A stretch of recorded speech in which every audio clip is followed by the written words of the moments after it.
Hello students. कल के video में अपने बात की थी केमिकल काइनेटिक्स की डेफिनेशन, रेट ऑफ रिएक्शन अभिक्रिया का वेग और एवरेज रेट औसत वेग की अपने बात की थी। आज अपन बात करेंगे तात्क्षणिक वेग या इंस्टेंटेनियस रेट। देखो, यहां पर अपन ये बताएंगे कि किसी भी कोई भी रासायनिक अभिक्रिया हो रही है, उस रासायनिक अभिक्रिया का किसी समय विशेष पर रेट क्या है।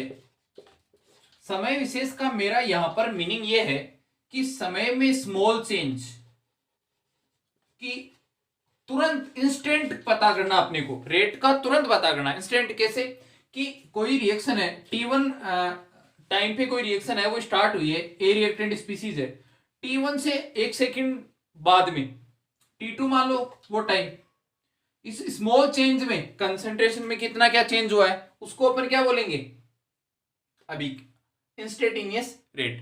तो उसको अपन डिफाइन कैसे करेंगे, अपन क्या कह सकते हैं कि दिए गई अभिक्रिया में किसी समय विशेष पर अभिक्रिया का वेग क्या कहलाता है, तात्क्षणिक वेग कहलाता है। और इसको रिप्रेजेंट करने का तरीका ये होता है आर इंस्टेंटेनियस, आर यानी रेट, इंस्टेंट लिख रहा हूं मैं, इंस्टेंट मतलब तात्क्षणिक वेग, t tends to 0 dc by dt। अब देखो dc बाई dt होती है, इसकी वैल्यू एकदम चरम पे होती है, मतलब लिमिटिंग वैल्यू है एक। ये वैल्यू कैसी है, लिमिटिंग वैल्यू।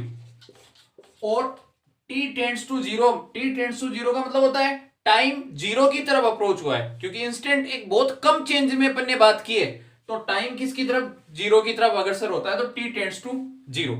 अब देखो थोड़ी सी बात अपन कर लेते हैं, इसके ग्राफिकल रिप्रेजेंटेशन से भी इसको अच्छे से समझा जा सकता है, ग्राफिकल रिप्रेजेंटेशन। और इस बात को अपन पहले ही प्रूव कर चुके हैं, बता चुके हैं कि graphical representation rate of reaction से किसी टाइप की रेट क्यों नहीं हो, अपन टाइम कंसंट्रेशन में स्केच करते हैं। तो यहां पर वाई एक्सिस में अपन ने कंसंट्रेशन लिया है और यहां पर अपन ने क्या लिया है, टाइम लिया है। इस बात को अपन अच्छे से पहले पढ़ चुके कि टाइम और कंसंट्रेशन में जो कर्व स्केच करते हैं अपन, वो रिएक्टेंट और प्रोडक्ट के सेंस में अलग अलग बात करते हैं। तो रिएक्टेंट के सेंस में बात करते हैं तो टाइमली रिएक्टेंट की कंसंट्रेशन क्या होती है, डिक्रीज होती है। अब इंस्टेंट रेट का पता करने के लिए अपन क्या करते हैं, इंस्टेंट रेट का पता करने के लिए किसी पर्टिकुलर टाइम पे अपन क्या करते हैं, किसी पर्टिकुलर टाइम पे कंसंट्रेशन लेते हैं और यहां पर एक टेंजेंट अपन ड्रॉ करते हैं, ठीक है, एक स्पर्श रेखा खींचते हैं, और जो स्पर्श रेखा का जो ढाल होता है उसी से अपन क्या निकालते हैं, तात्क्षणिक वेग निकालते हैं। तो अपन यहां पर ये कह सकते हैं कि जो आर इंस्टेंट है वो क्या हो जाएगा, dc by d t is equal to tan theta, slope है ना, तो dc by d t is equal to tan theta.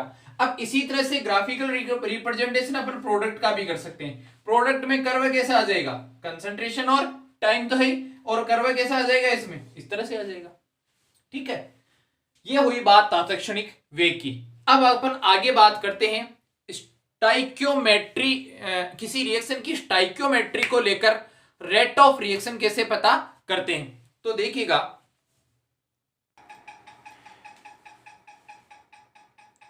Next अपना टॉपिक है रस समीकरण मिति के पदों में अभिक्रिया का वेग। तो सबसे पहली जो बात आती है कि रस समीकरण मिति क्या होती है, पहले अपन इसको समझ लें ताकि अपने इसके पदों में जो अभिक्रिया का वेग अपन निकालेंगे वो आसानी से अपन समझ पाएंगे। देखिएगा, रस समीकरण मिति मतलब इंग्लिश मीडियम के स्टूडेंट भी हैं तो स्टोइकियोमेट्री कह सकते हैं अपन, स्टोइकियोमेट्री। अब स्टोइकियोमेट्री क्या होती है, अपन एक एग्जांपल ही कंसीडर कर ले जिनमें दोनों बातें समझ में आ जाएगी अपने। अपन जनरल वे में कहते हैं कि मान लो अपने पास में ए, बी और सी तीन रिएक्टेंट स्पीसीज है, ये रिएक्टेंट स्पीसीज आपस में रिएक्शन करके डी और ई ये प्रोडक्ट बना रहे हैं, ठीक है। यहां पर मैं कह रहा हूं, अपन सिंपल लैंग्वेज में जो यूज करते हैं वो ये कहते हैं कि यहां पर N1 इसके मोल है, ये N1 स्टोइकियोमेट्री है, N2 स्टोइकियोमेट्री, ये N3, ये N4, या इसको M1 कह दो, प्रोडक्ट के सेंस में चेंज कर दो M1, और ये क्या हो गई M2। तो ये N1 N2 N3 M1 M2 ये क्या है, ये स्टोइकियोमेट्री है, ठीक है, इस केमिकल रिएक्शन की क्या है, स्टोइकियोमेट्री। अब आगे देखिएगा, यहां पर मैं फिर आगे बढ़ता हूं तो मैं अपन बात करेंगे कि rate of reaction, rate of reaction, और रेट ऑफ रिएक्शन क्या है, रेट ऑफ रिएक्शन अपने पास में है, इसको अपन किस तरह से लिख सकते हैं, small change of concentration of A with respect to time, कि समय के साथ में ए की सांद्रता में क्या, स्मॉल चेंज। अब देखो ये अपन ने लिख दिया, तो अब स्ट्राइक्योमेट्री के पदों में लिखना है, तो स्ट्राइक्योमेट्री को अपन लिखते हैं 1 में n1, इसकी स्ट्राइक्योमेट्री ए की n1 है, लिख दिया, इज इक्वल टू बी की क्या है, n2 इंटू dB अपॉन में dt।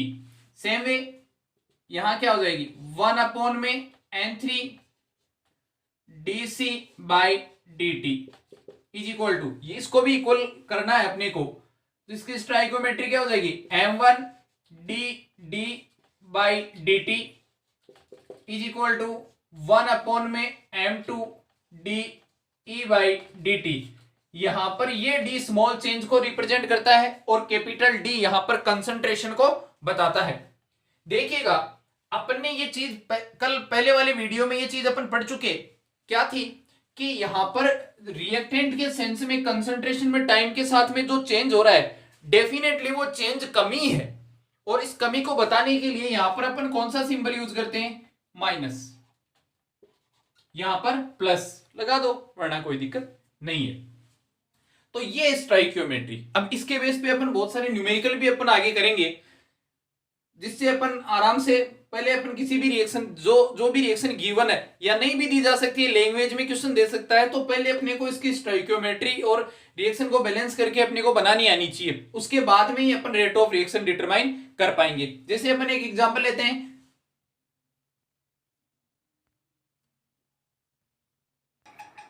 अपन आगे एग्जांपल लें उससे पहले एक छोटी सी बात अपन कर लेते हैं कि यहां पर ये वाला जो पद है, ये वाली जो टर्म है, ये किसको रिप्रेजेंट करती है, ये रिप्रेजेंट करती है ए के विलुप्त होने की दर, है ना, ए के कंज्यूम होने की रेट, और ये किसको रिप्रेजेंट करती है, बी के कंज्यूम होने की रेट। कंज्यूम क्यों, क्योंकि नेगेटिव साइन लिया है अपन ने, ठीक है, तो अपन क्या लिखेंगे इसको, -1 में n1 dA by dt is equal to a के विलुप्त होने की दर, कंज्यूम होने की रेट, विलुप्त होने की दर,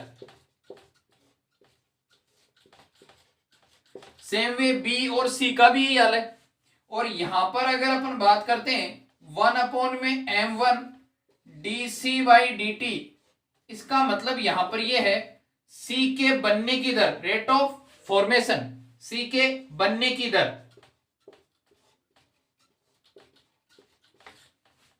क्योंकि क्वेश्चन में अपने पास ये दिया हुआ नहीं आएगा, अपने ये लैंग्वेज दी हुई आएगी। जैसे अपने पास में एक क्वेश्चन है कि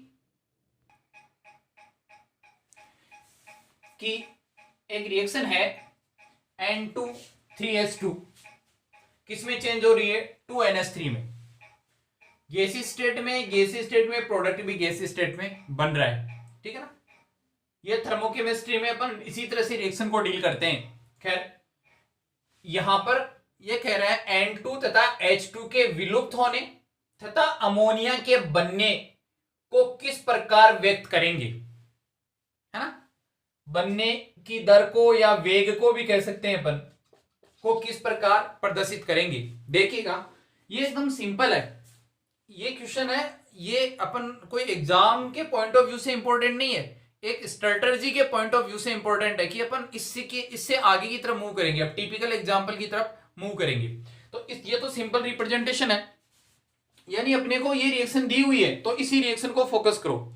इसमें अपने पास स्टोइकियोमेट्री क्या है 1, यहां क्या है 3 और यहां क्या है 2, तो अपन क्या लिखेंगे, रेट ऑफ रिएक्शन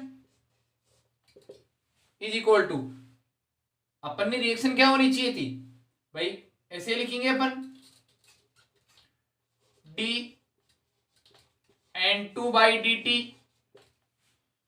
अब अपन -1 में n1 लिखते थे वहां, तो N1 की वैल्यू 1 है तो लिखो चाहे नहीं लिखो, तो minus dN2 is equal to, यहां पर क्या आ जाएगा -1/N2 लिखते थे और N2 की वैल्यू यहां क्या है 3, d concentration of H2/dt is equal to 1/2 concentration of ammonia by dt। Simple representation का तरीका ये है। अब कई बार क्या होती है, रेट दी हुई होती है और किसी ए के रेस्पेक्ट में दूसरे की कंसंट्रेशन पूछी जाती है, या ए के रेस्पेक्ट में सॉरी कंसंट्रेशन नहीं रेट पूछी जाती है। किस तरह से पूछी जाती है देखिएगा, नेक्स्ट एग्जांपल की बात अपन करें तो कुछ इस तरह से बताया जा सकता है